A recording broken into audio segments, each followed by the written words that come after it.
set everything back for you? It was really frustrating. After all the work you do during the summer and then come in and have injury during training camp or before the season, it's a setback that nobody wishes it happens, but it happens and you get through it. How did it feel to be back out there for the last two games? The first game, I was exhausted. I'm not gonna lie, that was rough. But the second game, I got my wind back. I started to just get into the flow of the NBA pace and the NBA game, and just got back to my groove. Jared, now that the team is close to whole, Right. can a 4-game road trip like this be beneficial for the group? Absolutely. Everybody knows when you go west, it's a different playing field. Different types of teams. However you look at it, just putting us up against different competition. Not in our home court, not in things we're used to. So it's definitely going to challenge us. You did not play, obviously, in the first meeting against OKC, but Chet Right. Holmgren kind of showed his versatility. 7 blocks, but Right, also 3 right. or 4 from 3. What have you made of his adjustment to the NBA and Right. how he makes things challenging on both ends of the floor? It's always amazing when somebody that tall is that skilled and fluid. Be honest with you, I don't know too much about him, but just watching his game, he does it all, and that's what you can ask from anybody that size. That's the prototypical big that the modern era is moving towards. It feels like you are the safety blanket, as JB called it, for this team, and you Right. coming back kind of eased everybody in, and especially Evan. Right. How have you seen him grow, not only since you've been back, but this season, and Right. what do you look to bring to kind of bring this calming factor to everybody? Right. First with Evan, he's grown every single day that he's been here.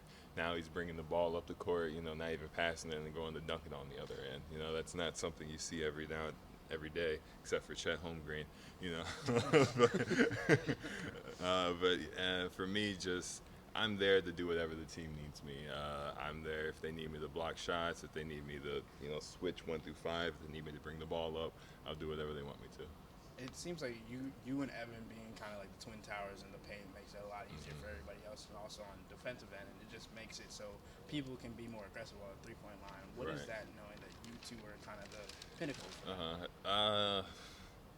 It has its ups and downs, because I know everybody gets lazy when you have the safety blanket in the back, but that's what we're here for. I think last year we had top something defense, one of the best defenses. So if it works, why change it? And I'm willing to be that safety blanket if they need to fall back on me. That's my job, and I'll do it.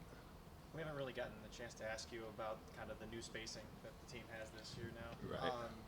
With Max, with George, and Ty when he's healthy and all that, how does that change things for you, and how have Right. you seen even from afar how that's affected it?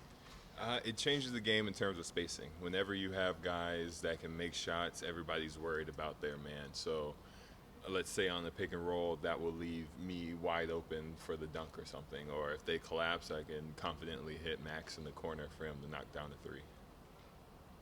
Can I ask what's going on with your left hand, by the way? You're going to that a lot. You had I think 2 floaters the other night. You shot a free throw on Friday. Left hand is nothing new. You have to be surprised. I always like shooting the left hand. Go back all last year. If I make a left hand floater, you'll see the left hand pop up out of nowhere. So keep on looking for that. With the NBA not having any games today to allow you guys the opportunity to vote, how important is that to you just to have Right. the league empower you guys to make sure you have the opportunity to let your voice be heard? It's very important. You hear a lot of excuses from people, not talking about anybody in particular, but just, oh, I don't have time to go vote. I got to go to work today, or just having a busy schedule. And just the NBA taking acknowledge to the obstacles that don't let people vote. It's good that they're opening the doors for that.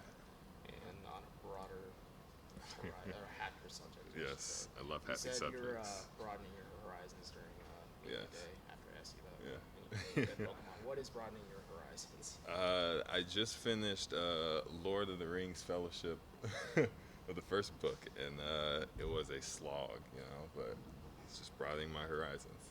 Thank you. No problem.